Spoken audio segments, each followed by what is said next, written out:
That is us, Young and Dundas Square Breakfast Television. You know what? Let's bring you inside here, because on the couch is Ryan Reynolds. I'm going to tell you, this CGI version of Ryan Reynolds, it's like you're here. I know. I'm actually in Marin County at Lucas's ranch, being projected live in hologram form. You are our first guest in 2 years, and we would never dream that it would be you to grace us. How does it feel to be back, like, doing this sort of interview for a film as opposed to the virtual junkets? It was hard for me to personally put the pandemic in place for the last 2 years just so I could be the first guest back. Right. There's a lot of effort to go for a very... No, it feels great to be in person. I love it. It's always nicer like this. The virtual stuff, you always have that fear of virtual that you're going to glitch out or something. Instead, here I get to glitch out live in person. And share it with everyone. Yeah. But nice to be back home, man. Oh, man, amazing. Yeah. Amazing. Yeah, that doesn't feel like work at all. Getting on that plane, coming to Toronto is great. Yeah. You're like, I love this skyline, I love this country, and we love you. We keep saying you are Canada's sweetheart in this movie. You made me cry. As per usual, it's got so much heart and humor, and it's set in 2050. Well, you are from 2050 as a pilot, and you crash land current day 2022, and then it's you with your 12-year-old self. I won't give away too much, trying to save the planet, because it seems like we kind of run away with technology as we do. It's a cautionary tale as well. Yeah. So I needed to ask, what were you like, Ryan Reynolds, living in Canada as a 12-year-old? You know, I was the young guy that we found, Walker Scobell, who is amazing in this movie. It's his first movie he's ever done. He's never shot even a commercial before. He's only been in a play once at school. Okay.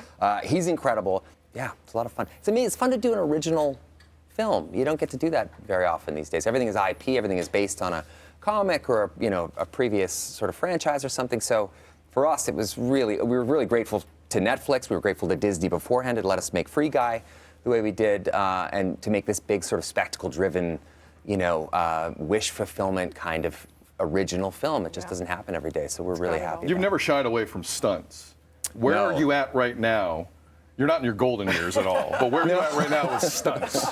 Yeah, I'm somewhere at the intersection of competitive and prudent. Yeah, I think. I will do anything that I am physically capable of doing. I'm competitive in that way, but I'm also very happy to, I don't find falling on cement hilarious like I used to. Yeah, it does. It really does hurt. And, I really like picking my kids up and throwing them on my shoulders and that kind of stuff. So as long as I keep that the priority, it'll probably keep me away from the really dangerous stuff. But honestly, you're always so fit. And I'm always like, good for you, because that's exhausting to have that level of, like, muscle and like, just tonality.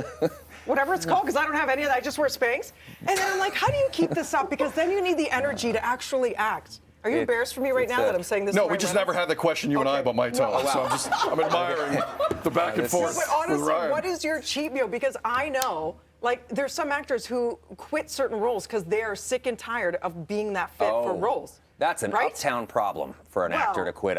Any actor who's their 12-year-old self would, take their glove off and slap their damned insolent cheek. Hugh Jackman said it for Wolverine. He's like, I'm tired of eating chicken breast. Yeah, and he really let himself go, didn't he? That guy's like, that guy looks like Michael Phelps right now. I mean, give me a break.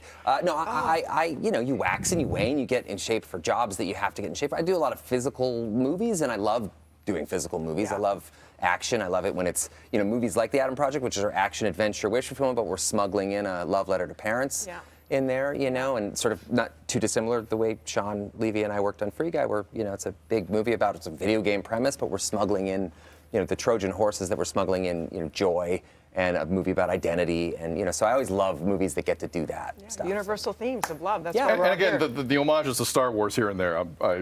Fantastic. Oh, for sure. Like those the forest of, you look like you were in the forest of Endor there at one moment. It looked really good. So again, it's the. Let's do this here because we want to talk about a few other things. The Adam Project. It's fantastic. Available March 11th on Netflix. You will not be disappointed. There's something there for everyone. Okay. Try not to cry. I dare you. Doctor Strange 2. Yeah. Say nothing if you make an appearance. Wow. Yeah, I've been put on the spot like this before. I can't say it plainly enough. I'm not in the movie. I'm not. Not mincing words. Why don't I'm people not. believe you, though? Well, That's the interesting part to me. I don't. That's the thing worthy of later examination. Is that it's just as soon as you say it, they're like liar. You know, the fans want it. They want to will it to happen, right? So when you do this, it's like maybe it would somehow one day. But they also have a vast experience in willing things to happen. Yes. They do. That's true. So it might. So who knows? Yeah, maybe I'll end up there. Maybe we'll shoot something in the 4 or 5 weeks we have right now in window of before it's released. So you just reopened the door by allowing that teeny tiny glimmer. Well, I didn't because I do know I have quite a bit of experience in post-production, and they said it's impossible. He knows what he's doing. Okay, can we talk about The Proposal, because that is one of my favorite movies. You have so many incredible movies. Oh, of course. Betty White, she was on my bucket list to interview, and we know she passed away very close to her 100th birthday. What is the one thing you took from her when you arrived to set? I'm sure you watched The Golden Girls, as we all did growing up, and all of a sudden, like, you become this big movie star, and she's your peer.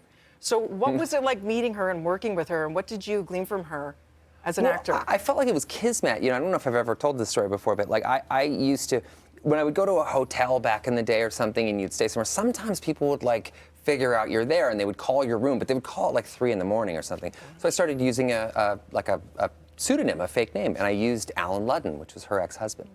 And he was the host of Password, so I thought I was being ironic and cutesy by using the name Alan Ludden at hotels. But then I met her, and she was, you know, so funny and so charming. But there was a kind of a depth, a wellspring of love and kindness and stillness there that I think is probably part of the reason for her longevity.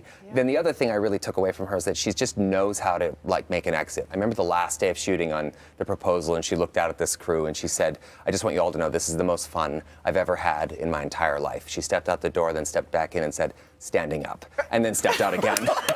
And you know, and I just and I looked at her passing in much in the same way. I mean, I know, I hope it's not morbid to say, but I think Betty might have gotten a bit of a kick out of how she went out right before her 100th birthday. Everyone's getting ready. She was very good at usurping expectation, and this was no different. And just a real gem and a real treasure. And I feel really fortunate and incredibly lucky to have known her. Yeah, God bless Betty White, no doubt. And God bless the work you do with SickKids. We can't let you go without just talking about the relationship. What does it mean to you? You know, that relationship just means everything to me. I met a young girl named Grace Bowen years ago here in Toronto, actually, who was receiving treatment at SickKids Foundation. Haley Wickenheiser introduced me to her.